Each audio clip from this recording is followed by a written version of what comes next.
वर्षापासून तुम्ही या निवडणुकीची तयारी करत होता. अचानक यू टर्न, त्याला माघार म्हणायची, काय नेमकं म्हणायचं? 3:30 वाजूस तर कागद हातात आहे माया रात्रीच्या, आणि बैठक 5 वाजूस तर. माघार घेणारी पैदास असती तर पाठ पडत बसलीच नसती. मतदारसंघ ठरवलेत मी, याला माघार नाही म्हणत. मतदारसंघ ठरवलेत, फक्त उमेदवाराचे नाव ठरवायचे होते. कारण आमचे 25 25 20 20 पोर आहेत, थोडे नाहीत. मग ते एकदा झाले मतदारसंघ आणि रात्रीतून लगेच उमेदवार. मग याला काय म्हणायचं? म्हणजे निवडणुकीत माघार म्हणायचं का? निवडणूक काय काहीतरी शब्द असेल ना. आणि याला काय शब्दाचं काय संबंध आहे? शब्द नाही, शब्द नाही, काही एका जातीवर निवडून येत नाही.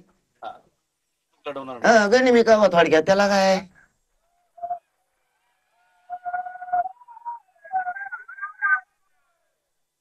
परंतु मित्र पक्षाने यादी का दिली नाही याचा काही अंदाज आहे तुम्हाला?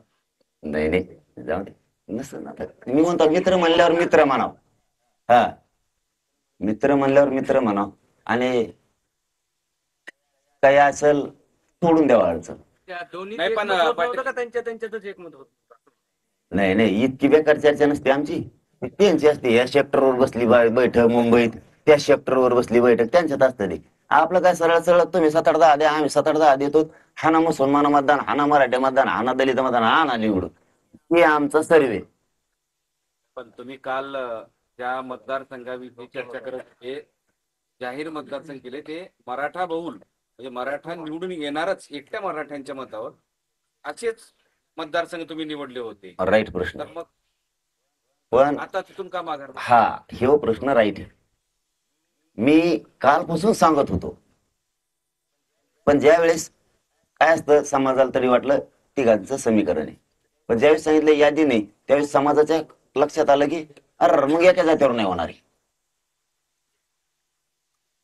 मग नाही होणार एका जातीवर. ज्यावेळेस स्पष्ट सांगितलं की यादी नाहीये आणखीन आपली, काय बांधवांची आपल्या यादी आलेली नाही, तर उगाच आजचा दिवस आम्ही आणखीन ढकलेला असतो उद्या दिवस पुढे, काही त्यांना पाठवायला त्याला वेळ असता. तर आपण अर्ज काढायचेत ना.